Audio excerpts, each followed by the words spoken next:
दिखाते चले ऑपरेशन सिंदूर पर पीएम नरेंद्र मोदी की तरफ से आप देखिए नजर किस तरह से बनाई गई है। रात भर से ही ऑपरेशन पर लगातार नजर रखी गई है। सभी 9 आतंकी ठिकानों को ध्वस्त यहां पर कर दिया गया है। शहबाज शरीफ ने युद्ध की धमकी दे दी है। इस वक्त की बड़ी अपडेट बताते चले, ऑपरेशन सिंदूर पर प्रधानमंत्री नरेंद्र मोदी नजर रखे हुए और रात भर से ही ऑपरेशन पर पीएम की नजर है। सभी 9 आतंकी ठिकानों पर सफल यहां स्ट्राइक हुई है, सूत्र ये बता रहे हैं। और शहबाज शरीफ की तरफ से यहां युद्ध की धमकी दे दी गई है। इससे पहले आपने देखा कि पाकिस्तान की तरफ से गिदड़ भभकियां बार बार किस तरह से दी जा रही थी, लेकिन प्रधानमंत्री ने 2 टूक जवाब जरूर दिया था कि इस बार आतंक का खात्मा होकर रहेगा, क्योंकि लगातार जो अब यहां पर एयर स्ट्राइक की गई है वो सिर्फ और सिर्फ आतंकियों के ठिकानों पर की गई है। पुंछ में इस वक्त क्या कुछ हालात हैं वो जान लेते हैं। जमशेद, जल्दी से अपडेट कीजिएगा, क्या चल रहा है वहां पर?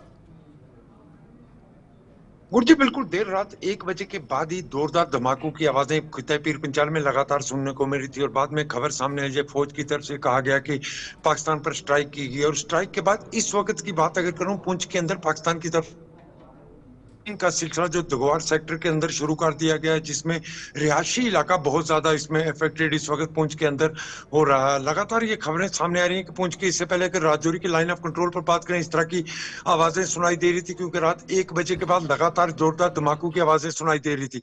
उसके बाद जब ये खबर सामने आई कि पाकिस्तान पर स्ट्राइक हुई है, स्ट्राइक में पाकिस्तान के 9 मिलिटेंट ठिकाने थे जिनको निशाना बनाया गया, और उसके बाद लगातार पाकिस्तान ये उड़ी की तस्वीरें भी सामने आ रही हैं, हम आपके पास लौट रहे हैं, लेकिन उड़ी की तस्वीरें दिखा रहे हैं जहां पर बंकर्स के अंदर जो हैं वो लोगों को शिफ्ट किया गया है। जो बंकर्स बनाए गए हैं एलओसी पर, वहां पे लोगों को शिफ्ट किया गया है सेफ जगह पर। तो ये तस्वीरें भी आपको दिखा रहे हैं, पुंछ से ये तस्वीरें सामने आई हैं जहां पर एयर स्ट्राइक के बाद राजेश जी बिल्कुल साफ ये नजर आता है कि भारत की जनता सरकार के साथ है और वो चाहती है कि पाकिस्तान को मुंह तोड़ जवाब दिया जाए आतंकवाद के खिलाफ, जिस पर भारत ने अब काम भी किया है। लेकिन सवाल ये उठ जाता है कि रिहायशी इलाकों को टारगेट नहीं किया गया है। बार बार ये बात कहना बहुत जरूरी है कि अगर रिटेलिएट किया भी जाता है तो किस दम पर पाकिस्तान करेगा, क्योंकि आतंक पर प्रहार हुआ है और आतंकवाद का तो नामो निशान पूरे देश के अंदर नहीं पूरी दुनिया के अंदर से मिटना चाहिए। तो किस मुंह से दोबारा से यहां पर अटैक करने की कोशिश होगी।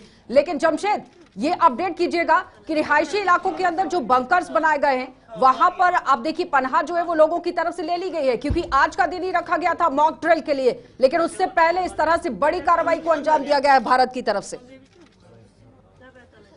बिल्कुल गुरजीत, ये तैयारियां कुछ दिनों से लगातार चल रही थी। जब बंकर की सफाई हमने होती हुई देखी, फसलें कटते हुए देखी, और उसके बाद ये था कि आज होगा, कल होगा, कब होगा ये नहीं था, मगर होना जरूर था, ये बात साफ थी।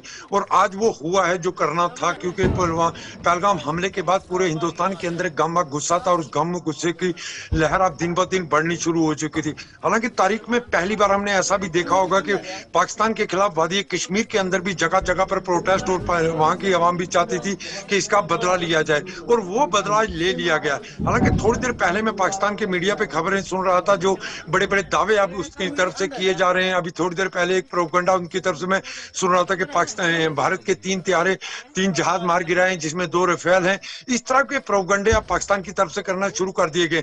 हालांकि इस तरह मैं बता रहा हूं कि पाकिस्तान की तरफ से इस वक्त लगातार जो पाकिस्तान दगवार पुंछ का सेक्टर है जहां पर फायरिंग की है और लोग बंकर के अंदर चले गए। इससे पहले अगर देखा जाए राजौरी के मंजाकोट के उपरले इलाकों में भी इसी तरह के हालात है, जहां पाकिस्तान की तरफ से सिविलियन इलाकों पर शेलिंग की गई, जिसके बाद लोग बंकर के अंदर चले गए हैं।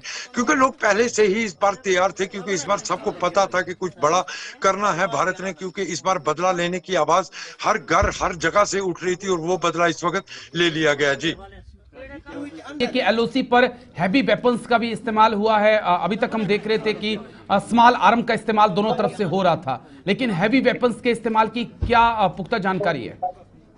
उसमें तोहफे भी शामिल है। बिल्कुल, इस वक्त बहुत बिल्कुल राजेश, जिस तरह मैं बता रहा हूँ आपको कि पिछले 2 या 3 दिन से पाकिस्तान की तरफ से लगातार सीज फायर का उल्लंघन किया जा रहा था और उसमें छोटे वेपन का इस्तेमाल किया जा रहा था। आज हैवी वेपन का इस्तेमाल इस वक्त किया जा रहा है। जिस तरह मैं आपको बता रहा हूँ कि तकरीबन 30 किलोमीटर दूर तक उसकी आवाजें जो थी वो सुनाई दे रही थी। और पुंछ के अंदर जब ये सेलिंग का सिलसिला पाकिस्तान की तरफ से शुरू किया गया तो लोग कई ऐसी फैमिलियां देखी जो घरों की छतों तक पहुंच चुकी थी, क्योंकि बहुत जोरदार धमाकों की आवाजें काफी मुद्दत के बाद इस तरह की आवाजें सुनने को मिली। इससे पहले जब भी पाकिस्तान की तरफ से सीज फायर का उल्लंघन किया जाता था उस वक्त इस तरह की आवाजें सुनाई देती